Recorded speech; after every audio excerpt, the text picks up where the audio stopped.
بہت عرصہ پہلے میں نے لکھا تھا کہ شریف خاندان کا انجام بھٹو خاندان سے بدتر ہوگا. میں آج بھی اس پہ قائم ہوں، اس لیے کہ پیپلز پارٹی والے اپنے آپ کو پارسا بنا کے پیش نہیں کرتے.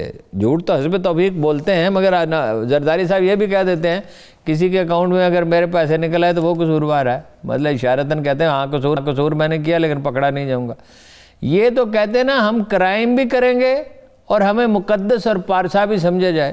ہارون صاحب ٹھیک ہے، ایک یہ پہلو ہے. دوسرا کیا سوال کیا تھا؟ دوسرا سوال بھی میں پوچھتی ہوں، اتنے وفادار لوگ ہیں نواز شریف صاحب کے دائیں بائیں، آپ سمجھتے ہیں کہ ان کا انجام برا ہوگا زرداری خاندان سے؟ یہ کیا بات ہے؟ انجام کا فیصلہ اس مالک و پروردگار نے کرنا ہے جس نے انسانوں کو بنایا ہے. بے شک. فرعون کی ساری قوم اس کے ساتھ تھی نا، پھر اس کو بچا لیا، وہ قوم بھی غرق ہوئی، فرعون بھی غرق ہوا. اور جناب جبرائیل علیہ السلام نے کہا سرکار سے کہ جب فرعون کو وہ پانی چڑھ آیا تو میں نے جلدی سے اس کا سر دبایا کہیں اللہ تعالیٰ اس پہ رحم نہ کر دے، یہ کہیں ایمان ہی نہ لے اور پھر اس کو چھوڑ دے. تو بات یہ ہے کہ ہر فرعون نے، ہر ظالم نے، ہر متکبر نے اور ہر لٹیرے نے، ہر خائن نے رسوا ہونا ہوتا ہے. جناب رسول اللہ صلی اللہ علیہ وسلم کا قول مبارک یہ ہے کوئی اس دنیا سے اٹھے گا نہیں جب تک اس کا باطن بے نقاب نہ ہو جائے. آپ خلق خدا کو دھوکہ دے سکتے ہیں، ویسے تو ابراہیم لنکن نے کہا تھا کہ آپ سب لوگوں کو کچھ دن دھوکہ دے سکتے ہیں اور کچھ لوگوں کو ہمیشہ دھوکہ دے سکتے ہیں. سب لوگوں کا، Abraham Lincoln was a great philosopher political science کا، سب لوگوں کو ہمیشہ دھوکہ نہیں دے سکتے. ہر دھوکے نے بے نقاب، ہر جرم کا ایک سراغ ہوتا ہے. تو رسوائی تو ان کی قسمت میں لکھی ہے. یہ سارا ڈرامہ جو کر رہے ہیں نا مولانا فضل الرحمان اور زرداری صاحب اور نواز شریف صاحب، یہ سارے سودے بازی کے لیے کر رہے ہیں. پٹھان نہیں مانتا، دوسرے مان جاتے ہیں. دوسرے تو یہ بھی مان گئے تھے کہ اس میں اپنا جو ہے کر لیں، ترامیم کے لیے بھی کچھ لوگ مان گئے تھے اسٹیبلشمنٹ میں. صاف الفاظ میں آپ کو بتا رہا ہوں، پٹھان نہیں مانتا. نہ ایسا کہیں، ملک کا وزیر اعظم ہے تو اچھا کام کر رہا ہے نا، نہیں مانتا تو یہ کہہ دینا عمران خان نہیں مان رہا. ہاں تو پٹھان ہے نا، وہ خود کہتا ہے میں پٹھان ہوں. اچھا وہ کہتے ہیں میں خان ہوں، وہ اس سے بھی سخت بات کہتا ہے. اچھا چلیے وہ ریکارڈ پہ ہے، وہ ریکارڈڈ ہے، میں تھوڑی کہہ رہا ہوں. وہ کہتا ہے اللہ تعالیٰ نے کچھ انسان پیدا کیے، کچھ پٹھان پیدا کیے، اور اس کی توجیہ یہ کرتا ہے کہ ان کو دبائے، امریکہ ان کو دبا نہیں سکتا. پٹھان بڑے مضبوط قوم ہے، مجھے بس میں اسی لیے اسی سینس میں کہہ رہا ہوں. دوسرے سوال کی طرف میں تو اسی پازیٹیو سینس میں کہہ رہا ہوں. ہمارے بھائی ہیں، مطلب روس کو شکست دی، امریکہ کو شکست دی، بہادر جنگجو قوم، تاریخ میں ان کا نام رہے گا ہمیشہ.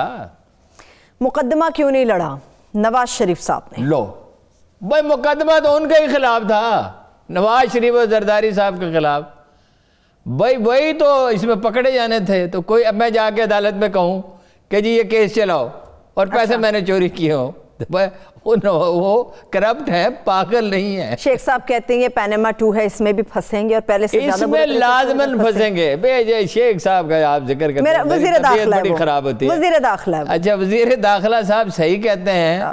اور اگر وہ تو ہیں تو بزرگ اپنا جو پہلے وزیر داخلہ تھے، کیا نام ہے ان کا جو پہلے تھے، اگر وہ ہوتے تو زیادہ احتمال تھا. یہ ان کو تو پتہ ہی نہیں ہے نا. اعجاز شاہ صاحب کو اعجاز شاہ جو ہے نا، ہیں تو وہ بزرگ. اچھا اب ان کی صحت اتنی اچھی نہیں ہے، لیکن اگر وہ ہوتے تو زیادہ امکان تھا، اس لیے کہ وہ اس انٹیلیجنس میں رہے ہیں، فوج میں رہے ہیں، اور ہی از اے گڈ لسنر، دوسروں کی بات سنتے ہیں، سمجھتے ہیں، سمجھا سکتے ہیں.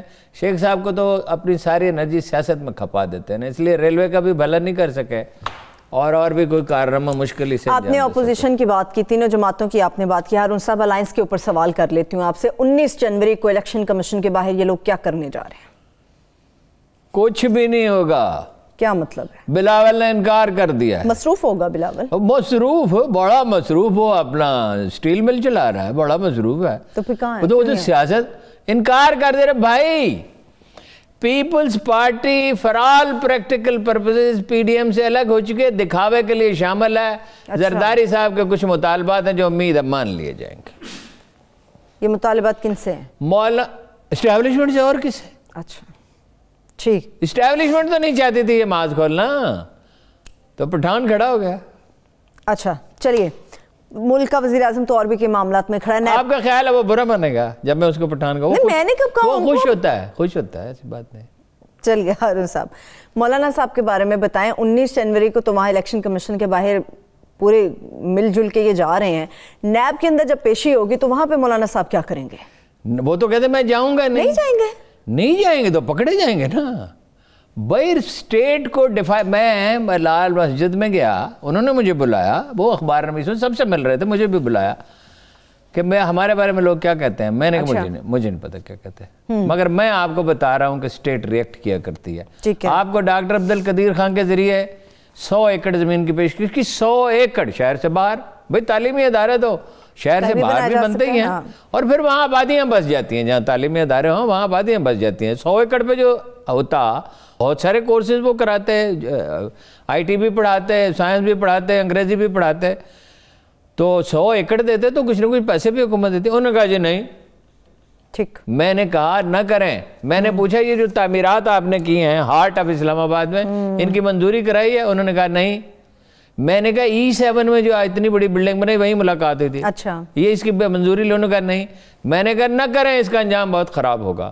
اسٹیٹ ریئیکٹ کیا. اسٹیٹ سے کوئی نہیں لڑ سکتا. اسٹیٹ کسی وقت کمزور پڑ جاتی ہے جیسے اس وقت ہے، لیکن وہ بہرحال اسٹیٹ ہے. ہم یہی سمجھتی رہی نا کہ ہم اسٹیٹ کو دبائے رکھیں گے. پھر ایک دن وہ ٹھنڈے فرش پر بیٹھے تھے اور صبح ان کا DNA بدل چکا تھا. اب جنرل بلال ریٹائر ہو چکے ہیں، اب ان کا نام لینے میں مجھے کوئی تعامل نہیں ہے. جنرل بلال نے ان کو کہا کہ ان کو فرش پہ بٹھاؤ اور ان کو مارو پیٹو بالکل نہیں، برا بلا بالکل نہ کہو، یہ ہمارا، ہم شریف لوگ ہیں، ہمارا یہ طریقہ نہیں ہے. صرف DNA بدل تو گیا. صبح ان کا DNA بدل چکا تھا اور MQM ختم ہو چکی تھی. 6 سیٹیں اگلی دفعہ یہ بھی نہیں ہوں. ٹھیک ہے ہارون صاحب، مجھے اجیت دوول کے دورہ کابل پہ بات کرنی، مگر آخری سوال. عباسی صاحب سے متعلق تقریباً 1 ہفتہ ہو گیا آپ نے کوئی بات نہیں کی ان کے حوالے سے. عباسی صاحب دیکھیں نا جی، اس عباسی صاحب کا معاملہ یہ ہے کہ ایمان مجھے روکے ہے تو کھینچے ہے مجھے کفر، کعبہ میرے آگے ہے کلیسا میرے پیچھے. وہ نہ نواز شریف کو ناراض کر سکتے ہیں، نہ اسٹیبلشمنٹ کو ناراض کر سکتے ہیں. یہاں سے تو وہ گئے تھے اس کام کے لیے، ان کو کہنے کے لیے ریڈ لائن کراس نہ کرے. ویسے نواز شریف کے رویے میں نرمی تو آئی ہے. اس کے نتیجے میں ایک ہوتا ہے پوسچر شاید خاقان عباسی صاحب کا بڑا سخت ہے، کچھ سخت ہے، بہت زیادہ نہیں. ویسے نواز شریف کے رویے میں نرمی تو آئی ہے. اس کے نتیجے میں ایک ہوتا ہے پوسچر شاید خاقان عباسی صاحب کا بڑا سخت ہے، کچھ سخت ہے، بہت زیادہ نہیں. لیکن اسٹیبلشمنٹ کے ساتھ وہ رابطے میں رہتے ہیں، اور جب واپس تشریف لے آئیں گے تو شاید کچھ اطلاع ہمیں ملے تو پھر آپ کو بتا